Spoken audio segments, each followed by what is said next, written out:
FCRA సవరణ బిల్లుపై కేంద్రం కీలక నిర్ణయాన్ని తీసుకుంది. విపక్షాల తీవ్ర అభ్యంతరాల నేపథ్యంలో బిల్లును సంయుక్త పార్లమెంటరీ కమిటీ జేపీసీకి పంపించింది. ఇందుకు సంబంధించిన తీర్మానాన్ని లోక్సభ ఆమోదించింది. మరోవైపు పార్లమెంట్లో కొనసాగుతున్న ప్రతిష్టంభనపై విపక్షాలకు గట్టి సవాల్ విసిరారు కేంద్ర హోంమంత్రి అమిత్ షా.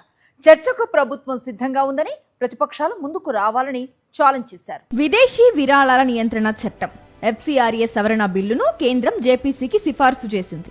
31 మందితో జాయింట్ పార్లమెంటరీ కమిటీ ఏర్పాటు చేస్తూ లోక్సభలో తీర్మానం ప్రవేశపెట్టారు కేంద్ర హోంశాఖ సహాయ మంత్రి నిత్యానంద రాయ్. 21 మంది లోక్సభ, 10 మంది రాజ్యసభ సభ్యులు ఈ కమిటీలో సభ్యులుగా ప్రతిపాదించారు. ఎఫ్సిఆర్ఏ సవరణ బిల్లును విపక్షాలు తీవ్రంగా వ్యతిరేకించాయి. జేపీసీకి పంపడం కాదు, పూర్తిగా విత్డ్రా చేసుకోవాలని డిమాండ్ చేశాయి. మైనారిటీలు, ఎన్జీఓలను లక్ష్యంగా చేసుకునేలా బిల్లును తీసుకొచ్చారని కాంగ్రెస్ సీనియర్ నేత కేసీ వేణుగోపాల్ ఆరోపించారు. విపక్షాలన్నీ ఈ బిల్లును వ్యతిరేకిస్తున్నాయని సమాజ్వాదీ పార్టీ అధినేత అఖిలేష్ యాదవ్ స్పష్టం చేశారు. सभापति महोदय, जो सरकार एफसीआरए ला रही है इसके खिलाफ में हम पूरे विपक्ष के लोग हैं। नहीं, माननीय मंत्री जी कह रहे हैं कि माइनॉरिटी के खिलाफ नहीं है। माननीय मंत्री जी बताएं, आज तक जो बिल लाए हैं बिना माइनॉरिटी के खिलाफ कौन सा बिल लेकर के आए आप?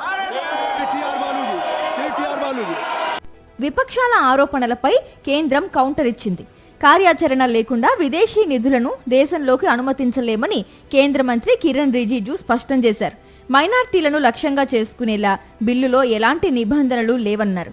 ఈ విషయంలో విపక్షాలు ప్రజలను తప్పుదోవ పట్టిస్తున్నాయని ఆరోపించారు. అధికార పక్షం వివరణ, విపక్షాల అభ్యంతరాల మధ్య లోక్సభలో తీవ్ర గందరగోళం ఏర్పడింది.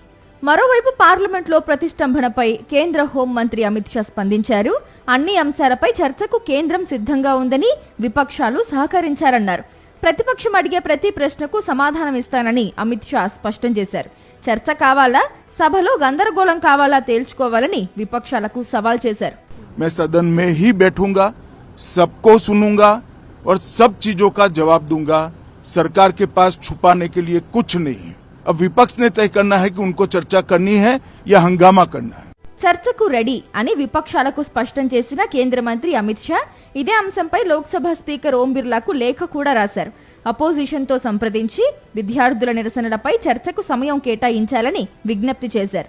అయితే అమిత్ షా సవాల్పై స్పందించిన కాంగ్రెస్ నేత రాహుల్ గాంధీ జంతర్ మంతర్ వద్ద విద్యార్థులపై లాఠీచార్జ్, పిల్లెట్స్ వినియోగానికి ఎవరు ఆదేశాలిచ్చారో తేలాలన్నారు. స్టూడెంట్స్ పై దాడులకు అమిత్ షా బాధ్యత వహించాల్సిందేనని డిమాండ్ చేశారు. Did Mr. Amit Shah give this order to shoot our children, or did he not?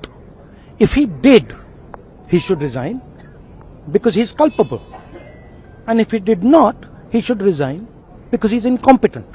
అధికార విపక్షాల మధ్య డైలాగ్ వార్. ఎఫ్సిఆర్ఏ సవరణ బిల్లు ప్రకంపనల మధ్య లోక్సభ గురువారానికి వాయిదా పడింది. నిరసనలు, నినాదాల మధ్యే మైన్స్ అండ్ మినరల్ డెవలప్మెంట్ సవరణ బిల్లును సభ ఆమోదించింది. కాగా పార్లమెంటు వర్షాకాల సమావేశాలు రేపటితో ముగుస్తున్నాయి.